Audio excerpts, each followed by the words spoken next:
아침 공복 암세포 싹 잡아주는 음식들.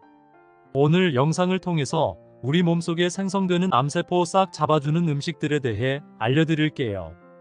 영상 끝까지 보시고 암세포 없는 건강한 삶에 도움되길 바래요. 건강한 삶을 위한 건강한 정보를 전해드리는 무조건 당신 편 구독과 좋아요 눌러주시고요. 전체 알림해 놓으시면 앞으로 알려드리는 건강정보 빠르게 받아보실 수 있을 거예요.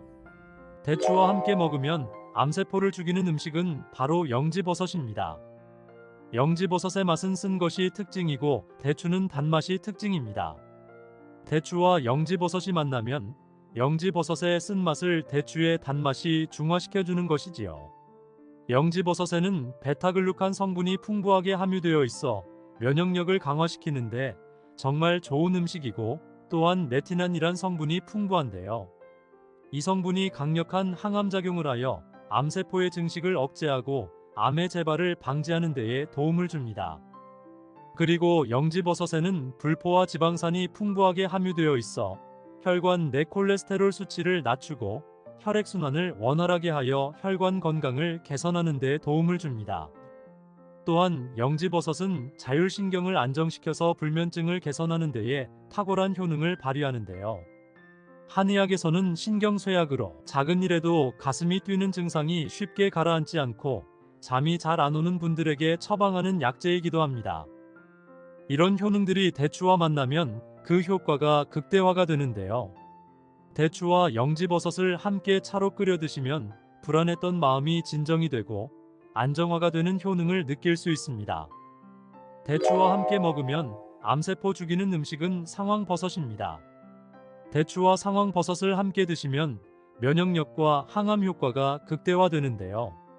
대추의 풍부한 베툴린산 성분은 강력한 항염작용으로 염증을 억제하고 항암작용으로 암세포를 억제하여 종양증식을 방지하는 효능이 있습니다. 이런 대추의 항암작용을 극대화하는데 상황버섯이 도움을 주는 것입니다. 상황버섯에도 다당류인 베타글루칸 성분이 풍부하여 항암 효과와 면역력을 강화하는 데 도움을 줍니다. 약재로 사용하는 대부분의 버섯에는 베타글루칸 성분이 함유되어 있는데요. 식약처에서 건강기능식품의 원료로 인정한 버섯은 상황버섯, 영지버섯, 표고버섯이 있으니 꼭 기억하시기 바랍니다. 그리고 대추와 함께 먹으면 보약이 되는 음식에는 칠기 있습니다. 대추에는 불면증을 개선하고 신경을 안정화시켜주고 스트레스를 해소하는데 도움을 주는 효능이 있습니다. 이런 효능이 칡과 함께 먹으면 약효가 배가 되어 도움을 주게 되는데요. 대추에는 갈락토스, 메가당 등의 성분이 풍부하여 긴장을 풀어주고 신경을 안정화시켜주어 불면증을 완화시켜줄 수 있습니다. 또한 대추씨에는 사포닌이 함유되어 있는데 이 성분은 중추신경계를 안정화시켜주는 효능이 있어 신경을 이완시켜주고 수면을 유도하는 데 도움을 줍니다. 그리고 대추는 혈액순환을 개선시켜 주어 몸을 따뜻하게 해주고 이로 인해 수면의 질을 향상시켜주는 것입니다. 이런 효능들이 칡 속에 함유된 이소플라본과 만나 시너지 효과를 내게 되는데요. 칡은 우리 몸의 상체에 열을 내려주어 수면 장애를 개선시켜주는 식품으로 많이 알려져 있는데요. 이소플라본이 열을 내려주고 근육의 긴장을 풀어주고 이완시켜주어 숙면을 취하는데 도움을 줄 수 있는 것입니다. 대추와 칡은 차로 만들어 드시면 되는데요. 만드는 방법도 알려드릴게요. 물 3리터에 대추는 8알, 칡은 약 30g 정도 넣고 끓여주시면 되는데요. 물이 반 정도 줄어들 때까지 졸여주시면 됩니다. 이렇게 끓인 차를 따뜻하게 드시면 됩니다. 특별히 여성들에게 적극 권장합니다. 칡에 함유된 이소플라본의 양은 석류나 콩에 함유된 양보다 훨씬 많은데요. 이소플라본은 중년 이후 여성들에게 도움이 되는 것으로 알려져 있습니다. 하나 더 대추와 함께 먹으면 보약이 되는 음식은 바로 양파입니다. 대추는 간세포의 독성 수치를 정상으로 회복하는 효능이 있는데요.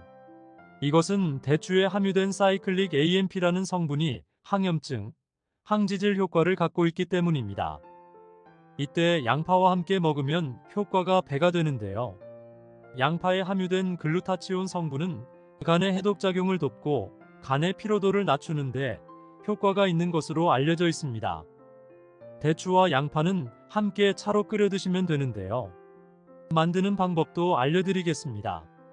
먼저 말린 대추 열알을 준비해 씨와 과육을 분리해 따로 약한 불에 덮어줍니다. 이렇게 덮어주면 씨에 있는 약한 독성과 쓴맛을 제거하고 고소한 맛은 더욱 강하게 만들어줍니다. 이렇게 덮어준 대추를 양파 반 개와 함께 물 2리터에 넣고 물이 반 정도 줄 때까지 졸여주신 후에 식혀서 드시면 됩니다. 대추와 함께 드시면 좋은 음식은 바로 계피입니다. 계피는 향신료로도 많이 사용되고 한약재로도 사용되는 다양한 쓰임새가 있는데요. 계피에는 폴리페놀이 풍부하여 혈당을 낮추는데 효과가 있고 혈액순환을 원활하게 해주어 체온을 상승시키는 데에 도움을 줍니다. 특히 손발로 가는 말초혈관을 확장하여 손발을 따뜻하게 해주고 피부의 혈관도 확장해주어 몸이 으슬으슬 추울 때 이런 증상을 완화시켜주는데 도움을 줍니다.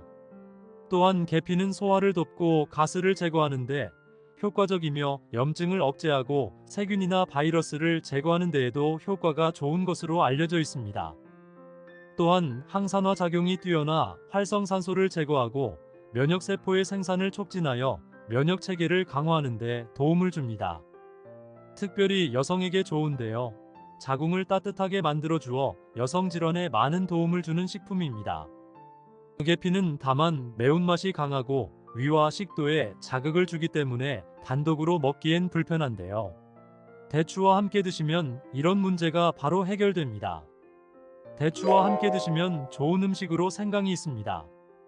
한의학에서는 대추와 생강을 함께 한약재로 처방을 많이 하는데요. 강삼조이라고 해서 생강 3쪽과 대추 2알을 뜻합니다. 대추와 생강을 함께 섭취하게 되면 위장이 약한 사람의 소화 기능을 도와 영양분의 흡수율을 높이고 흡수된 성분들이 몸 전체에 잘 퍼지게 하는 작용을 합니다. 대추와 생강을 함께 섭취하게 되면 생강의 쇼가올 성분이 소화액의 분비를 촉진하여 대추로 인한 위장의 불편함을 해결하고 대추는 생강의 자극을 중화시켜 위장에 주는 부담을 줄여줄 수 있습니다.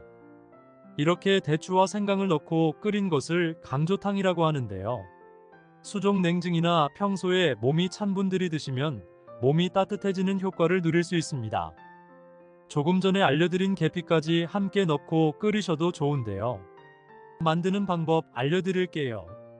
대추 5알, 생강 4쪽, 계피 5g을 물 2리터에 넣고 반 정도 줄어들 때까지 졸이셔서 드시면 됩니다. 다음으로 대추와 함께 드시면 좋은 음식은 통밀입니다. 통밀에는 비타민 B가 풍부하게 함유되어 있는데요. 이 비타민 B는 우리 몸의 에너지 생산에 중요한 역할을 하며 신경 전달 물질인 세로토닌의 생성을 돕기 때문에 기분을 안정시키고 스트레스를 완화시키는 데에도 효과적입니다. 또한 통밀은 식이섬유가 풍부하여 장 건강에 도움을 주고 혈당 상승을 억제해주는 효능이 있어 혈당 유지에 도움을 줍니다. 그리고 비타민이 칼륨 성분이 풍부하게 함유되어 있어 콜레스테롤이 체내에 쌓이는 것을 억제하여 혈관 건강을 유지하는 데 도움을 줍니다. 대추와 통밀을 함께 섭취하면 뇌혈류량을 증가시켜주고 갱년기의 우울증을 완화시켜주며 스트레스 저항력을 높여주고 불안 증세를 낮춰주는 효능이 있습니다. 특히 신경성으로 나타나는 증상을 완화시켜주는데요. 신경성 위염, 신경성 장염, 불면증, 신경성 편두통 등의 효과가 좋은 것으로 알려져 있습니다. 대추와 통밀을 함께 섭취하면 효능이 극대화가 되는데요. 자율신경의 균형을 잡아주고 심장신경을 안정화시켜 주어 마음을 편안하게 해주는데 도움을 줄 수 있습니다. 대추와 통밀을 함께 끓여 차로 만들어 드셔도 좋고요. 대추를 잼으로 만들어서 통밀빵에 발라 드셔도 좋습니다. 대추에 함유된 여러 비타민과 식이섬유, 플라보노이드, 미네랄 등이 노화를 방지하는 효능이 있습니다. 특히 대추의 식이섬유는 우리 몸에 쌓이는 발암물질을 흡착해 몸 밖으로 배출해주는 효능이 있어 암 예방에도 도움을 줄 수 있습니다. 또한 대추에 함유된 베타카로틴은 체내에 발생되는 활성산소를 제거해주고 피부 이용에도 도움을 주는 것으로 알려져 있습니다. 그리고 대추에는 칼륨이 바나나보다도 2배 이상 함유되어 있어 체내의 나트륨을 배출하는 데에도 탁월한 효능을 발휘해줍니다. 이로 인해 고혈압을 방지하는 데 도움을 줍니다. 그리고 베툴린산, 알파토란이라고 하는 성분이 풍부하여 위험을 억제하고 예방하는 효능도 있습니다. 대추에는 이렇게 좋은 효능들로 건강을 이롭게 하지만 모두에게 좋은 건 아닙니다. 대추를 드실 때 주의하셔야 할 분들을 알려드리겠습니다. 첫 번째는 바로 당뇨가 있는 분들입니다. 대추의 GI 지수는 40에서 60 정도로 높은 편에 속합니다. 당도가 사과보다 5배 정도 높은데요. 당뇨가 있는 분들이 대추를 드시게 되면 혈당 조절에 문제를 일으킬 수 있어 주의가 필요합니다. 다만 생강과 계피를 함께 드시면 혈당을 조절하는 데 도움이 되니 꼭 기억하셔서 당뇨가 있는 분들은 대추를 드실 때 안전하게 드시길 바랍니다. 두 번째는 몸에 열이 많고 땀이 많이 나는 체질을 갖고 있는 분들입니다. 이런 분들은 대추가 몸에 맞지 않는 분들인데요. 대추가 좋다고 해서 많이 드시게 되면 오히려 몸이 늘어지고 열이 나며 복통과 설사를 일으킬 수 있습니다. 세 번째는 소화력이 약한 분들입니다. 이런 분들이 대추를 많이 드시게 되면 속이 부글거리고 구토와 설사를 일으킬 수 있습니다. 소화가 잘 안 되는 분들은 대추를 드실 때 생강과 함께 드시면 증상을 완화시킬 수 있으니 기억하시기 바랍니다. 네 번째는 대추 알레르기가 있는 분들입니다. 이런 분들이 대추를 드시면 호흡곤란, 입주위가 붓는 현상, 심하면 기도폐쇄가 일어날 수 있습니다. 이런 증상이 나타나는 이유는 대추에 함유된 특성 단백질이 원인이 되어 알레르기 반응을 일으키는 것입니다. 이런 분들은 다른 과일에도 알레르기 반응이 있는 경우가 있으니 평소에 특정 과일에 알레르기 반응이 있는 분들은 대추를 드실 때에 꼭 한번 체크해 보시고 드시길 바랍니다. 마늘밥을 하기 위해 마늘을 까고 껍질은 어떻게 하셨나요? 버리셨나요? 오늘부터는 절대 버리지 말기 바랍니다. 마늘에 효능하면 첫 번째로 생각나는 것이 아마도 항암 효과일 거예요. 그런데 마늘 껍질을 통해 엄청난 항암 효과를 누릴 수 있는데요. 우리나라 연구진에서 연구한 결과 마늘 껍질을 70% 에탄올 용매로 반복 추출해서 만든 마늘 껍질 추출물이 암 예방 효과에 탁월한 효능이 있다고 발표되었습니다. 특히 유방암, 위암, 간암대장암, 폐암세포뿐 아니라 다양한 암세포에 대한 억제 효과가 있다고 했는데요. 그 중에서도 유방암세포의 증식을 억제하는데 효과가 가장 높았다고 합니다. 마늘 껍질의 두 번째 효능은 바로 심혈관을 튼튼하게 한다는 것입니다. 마늘 껍질은 마늘 알맹이보다 식이섬유가 4배, 폴리페놀이 7배나 많게 함유되어 있는데요. 식이섬유는 혈관 내의 나쁜 콜레스테롤을 흡착해 몸 밖으로 배출하는데 도움을 주고 항산화 성분인 폴리페놀은 콜레스테롤이 산화되는 것을 막아 나쁜 콜레스테롤이 만들어지는 것을 방지하는데 효능이 있는 아주 중요한 성분입니다. 마늘 껍질에 함유된 알리신 성분은 혈중 지지를 낮춰 콜레스테롤과 중성지방을 낮추는데 효과적인 성분입니다. 이를 통해 동맥경화를 방지하는데 도움을 주어 심혈관 질환을 예방하는데 아주 좋은 성분인 것입니다. 또 마늘 껍질을 말려 분말도 만들어 음식에 넣어 드시면 비만을 막아주는 효과를 볼 수 있는데요. 식이섬유가 풍부해 지방의 흡수를 막고 나쁜 지방을 배출하는 데에도 탁월한 효능이 있습니다. 뿐만 아니라 체내 지방의 대사를 촉진하여 지방 분해가 빠르게 일어나 체지방을 제거하는 데 아주 효과적입니다. 또 마늘 껍질은 마늘알보다 약 1.5배나 항산화 능력이 좋은데요. 항산화 작용을 하면 노화를 방지하는 데 도움을 받을 수 있는 것입니다. 몸 안의 활성산소가 우리 몸을 공격하고 세포를 급격히 노화시키는데 이 활성산소를 제거하여 노화를 방지하는 것이지요. 마늘 껍질을 분말로 드시는 방법 말고 차로도 드시는 방법이 있는데요. 마늘차 우리는 법 알려드릴게요. 마늘 껍질을 깨끗하게 씻어 말린 다음에 기름을 두르지 않은 팬에 마늘 껍질을 넣고 볶아주어 수분을 없애줍니다. 이렇게 하는 이유는 수분을 없애는 것도 있지만 마늘 껍질에 열을 가하게 되면 항산화 성분인 폴리페놀과 플라보노이드 성분이 증가하기 때문입니다. 이렇게 수분을 없앤 마늘 껍질은 냉동실에 보관하셨다가 드실 때 끓는 물에 소주 반 컵을 넣고 물 1리터당 마늘 껍질 15g 정도를 넣고 끓여주시면 됩니다. 이렇게 끓인 마늘 껍질 차를 따뜻하게 드셔도 되고 냉장고에 넣어 시원하게 드셔도 괜찮습니다. 마늘은 정말 우리나라 사람들이 좋아하는 식재료인데요. 한국농촌경제연구원이 발표한 자료에 의하면 우리나라 1인당 1년 동안 마늘 소비량이 7kg인데요. 놀라지 마세요. 세계 평균이 1인당 0.8kg이랍니다. 우리나라 사람들이 마늘을 정말 많이 먹고 있죠. 마늘을 많이 먹는다는 것은 그만큼 건강한 식단을 먹고 있을 가능성이 높은 건 사실이지만 먹는 방법에 따라 오히려 독이 될 수도 있습니다. 마늘과 함께 먹으면 절대 안 되는 음식 첫 번째는 바로 빵입니다. 마늘빵 아시죠? 마늘이 발라져 있어 달콤 쌉싸름한 마늘 맛도 나고 향긋한 향도 좋아 즐겨 먹게 되는데요. 마늘이 있어서 몸에도 좋은 빵이라고 착각하고 즐겨 드실 수 있는데요. 마늘빵은 절대 드시면 안 됩니다.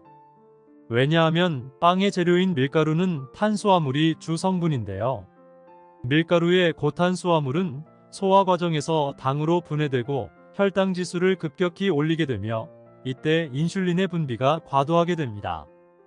이런 현상이 반복되게 되면 체내의 인슐린 저항성이 높아지고 췌장을 망가뜨려 당뇨를 유발할 수 있는 것입니다. 그리고 이 당은 몸에 흡수되면서 지방으로 변하고 쉽게 살이 찌게 되어 비만을 야기할 수 있습니다. 또한 밀가루로 빵을 만들면 글루텐이라는 단백질이 생성되는데 이 글루텐은 소화불량, 복통, 변비 등의 증상을 유발할 수 있습니다. 이뿐 아니라 글루텐이 몸에 들어오면 장에서 에소루핀이라는 성분이 만들어지는데 이 에소루핀은 중독성이 강해 밀가루 중독을 일으켜 빵 같은 밀가루를 과다 섭취하게 만든다는 것입니다. 마늘이 아무리 좋은 성분으로 항암작용, 항염증 작용을 한다고 해도 마늘빵으로 드신다면 아무 소용이 없는 것입니다. 그럼 마늘은 어떻게 먹어야 마늘의 효능을 극대화할 수 있을까요? 마늘은 생으로 드실 때도 물론 좋지만 익혀서 드실 때 더욱 좋습니다. 몸에 보약이 되는 마늘 먹는 법 첫 번째는 마늘밥입니다.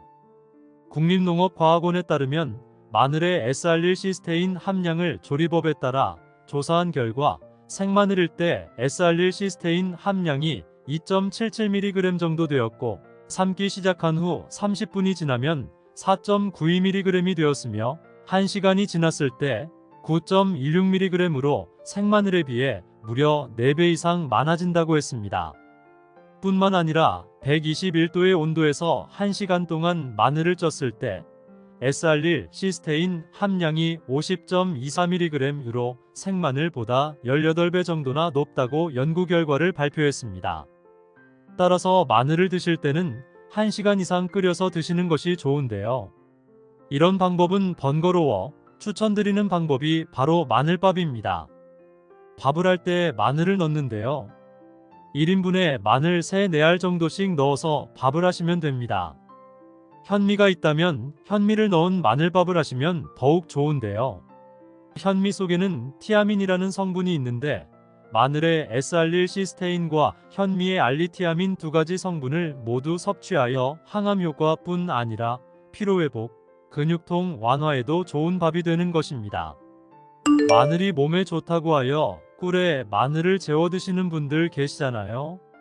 물론 꿀마늘이 몸에 좋은 분들도 계시지만 꿀과 마늘은 절대 함께 드시면 안 되는 음식입니다.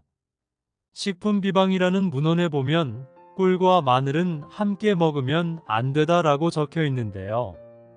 그 이유는 꿀과 마늘은 둘 다 열을 내는 뜨거운 음식이기 때문입니다. 꿀과 마늘을 함께 먹게 되면 체질이 맞지 않는 경우에는 부작용이 클 수 있기 때문입니다.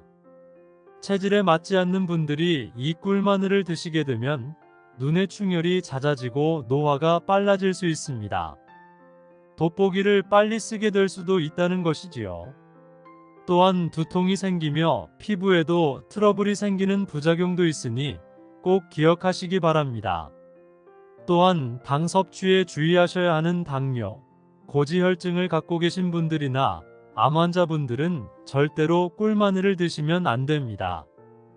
그렇다면 마늘을 또 어떻게 드시는 것이 좋을까요? 바로 다양한 쌈채소와 함께 드시는 것을 추천드립니다. 마늘의 매운맛을 내는 알리신 성분이 혈관을 건강하게 하여 암을 예방하고, 쌈채소를 통해 다양한 비타민과 무기질을 섭취하며 풍부한 항산화 물질도 섭취해 활성산소를 제거하고 혈관을 깨끗하게 해 노화를 방지하고 활력이 넘치는 건강한 몸이 될 수 있는 것이지요. 그런데 마늘을 반찬으로 만들어 드실 때 절대 드시면 안 되는 것이 있습니다. 그것은 바로 마늘장아찌입니다. 아니, 마늘장아찌가 왜? 라고 의문이 생기는 분들 계시지요? 모든 마늘 장아찌가 안 되는 것이 아니라 바로 설탕이 많이 들어간 마늘장아찌는 만들어 드시면 안 됩니다. 시중에 판매되는 마늘장아찌에는 설탕이 많이 들어가 있을 가능성이 높으니 절대 사드시지 않기를 바랍니다. 몸에 좋은 마늘도 설탕과 함께 먹으면 오히려 독이 되는데요.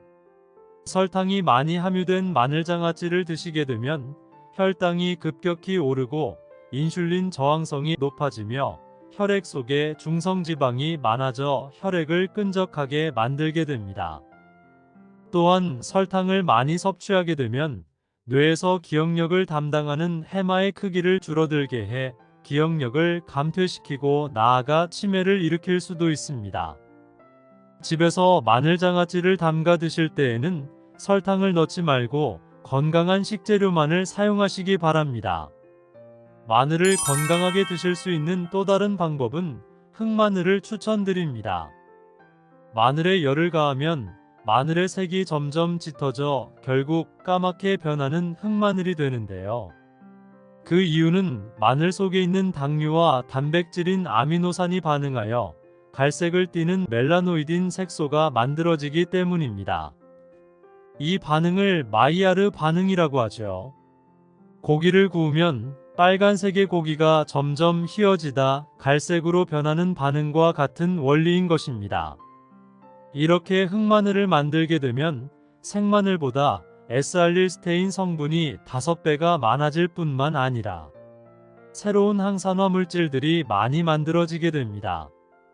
또한 항암 효과가 뛰어난 폴리페놀이 생마늘에 비해 4배 이상 많아지고 유액 분비를 촉진해 소화를 잘 되게 하는 효능도 있으니 잊지 말고 흑마늘을 만들어 드시기 바랍니다. 마늘은 또 요리할 때 많이 사용되는 재료인데요. 마늘을 얇게 썰어 기름에 튀긴 마늘튀김을 절대 드시면 안 됩니다. 기름에 마늘을 튀기면 마늘향도 좋고 마늘의 매운맛은 없어지고 단맛은 좋아져 남녀노소 좋아하는 식재료가 되는데요. 뜨거운 기름에 튀긴 마늘은 우리 몸에 좋은 항산화 항암물질들은 파괴되고 몸에 안 좋은 탄수화물만 남는 음식이 됩니다. 마늘을 튀길 때 사용하는 기름이 오메가6 지방산이 많은 식용유를 사용하게 되는데요. 이런 기름을 많이 먹게 되면 몸 안에 지방산 불균형이 일어나 염증 수치가 높아질 수 있습니다. 또한 튀긴 마늘을 섭취하게 되면 당독소 또한 높아져 결국 우리 몸의 인슐린 저항성이 높아지는 악영향을 주는 것이지요. 그렇게 되면 당뇨를 유발하고 당뇨는 또 치매를 유발하게 되는데 몸에 좋은 줄 알고 먹는 마늘이 오히려 독이 되어 건강을 해치게 되는 것이지요.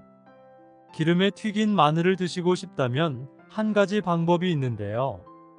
그것은 올리브유를 사용하시고 불을 오래 가열하지 말고 살짝만 가열하여 마늘도 튀기듯이 오래 하지 말고 살짝만 익혀서 드시면 향도 좋고 몸에도 좋은 마늘을 드실 수 있습니다. 올리브유를 이용한 마늘을 드시는 방법 하나 더 알려드리겠습니다. 그것은 올리브유에 마늘을 재워 먹는 방법인데요. 먼저 마늘을 끓는 물에 넣어 5분 정도 데쳐 주시고요. 소독된 병에 마늘을 담고 올리브유를 가득 담아줍니다. 이때 통후추를 조금 넣어주면 풍미를 더욱 높일 수 있습니다.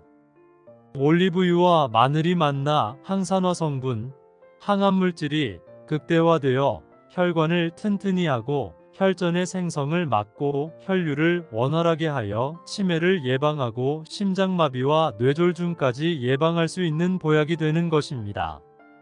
이렇게 만든 마늘 올리브유 절임은 반찬으로 드셔도 좋고 생선 요리를 할 때 이 마늘을 으깨어 생선에 발라주면 생선 비린내를 잡아줄 뿐 아니라 마늘과 올리브유의 풍미가 더해져서 더욱 맛있는 요리가 될 수 있으니 참고하시기 바랍니다. 이렇게 좋은 마늘 드실 때 주의하셔야 할 분들이 계신데요. 마늘의 효능 중에 혈전을 제거하고 혈류를 원활하게 하는 효능이 있었잖아요. 이런 효능이 혈액을 묽게 만들기 때문인데요. 이미 와파린, 아스피린 같은 혈전용해제를 복용하시는 분들이 마늘을 많이 드시게 되면 상처가 났을 때 피가 잘 멈추지 않을 수 있으니 주의하시기 바랍니다. 그리고 수술을 앞둔 분들이라면 최소 수술 전 2주일 정도는 마늘을 드시지 않는 것이 좋습니다. 또한 평소 위궤양같이 위가 안 좋으신 분들은 마늘의 알리신 성분이 위점막을 자극하여 위궤양 같은 증상이 악화될 수 있으니 주의하시기 바랍니다. 그리고 과민성 대장증후군이 있는 분들도 마늘을 많이 드시게 되면 복통이 일어날 수 있으니 마늘은 조금만 드시길 바랍니다. 마늘을 드실 때는 열을 가해서 드실 때 더 많은 항암, 항산화 성분을 섭취할 수 있습니다. 마늘밥, 흑마늘, 마늘 올리브유 절임을 꼭 기억하시고요. 마늘 알맹이보다 마늘 껍질을 섭취하실 때 훨씬 더 많은 항암, 항산화 성분을 섭취할 수 있으니 마늘 껍질차 꼭 기억하시고요. 마늘을 드실 때 기름에 튀겨 드시면 절대 안 되며 마늘빵도 절대 섭취하지 않기를 바랍니다. 또한 설탕이 많이 들어간 마늘장아찌도 절대 섭취하면 안 되는 것 기억하시기 바랍니다. 마늘을 드실 때 주의하셔야 할 분들 있었죠. 혈전용해제를 드시는 분들, 수술을 앞둔 분들, 위와 장이 안 좋은 분들은 마늘 섭취에 특히 주의하시기 바랍니다. 오늘은 이렇게 암세포 죽이는 음식에 대해 알려드렸는데요. 사랑하는 지인들에게도 꼭 공유해 주시고요. 무조건 당신 편은 여러분의 건강한 삶을 위해 계속해서 좋은 소식 전해드리겠습니다. 구독과 좋아요, 알림 설정해 주시고 응원의 댓글은 영상 제작에 큰 도움이 됩니다. 그럼 오늘도 행복하고 건강한 하루 되시고요. 건강한 삶을 위한 정보 또 준비했으니 바로 보러 가시죠.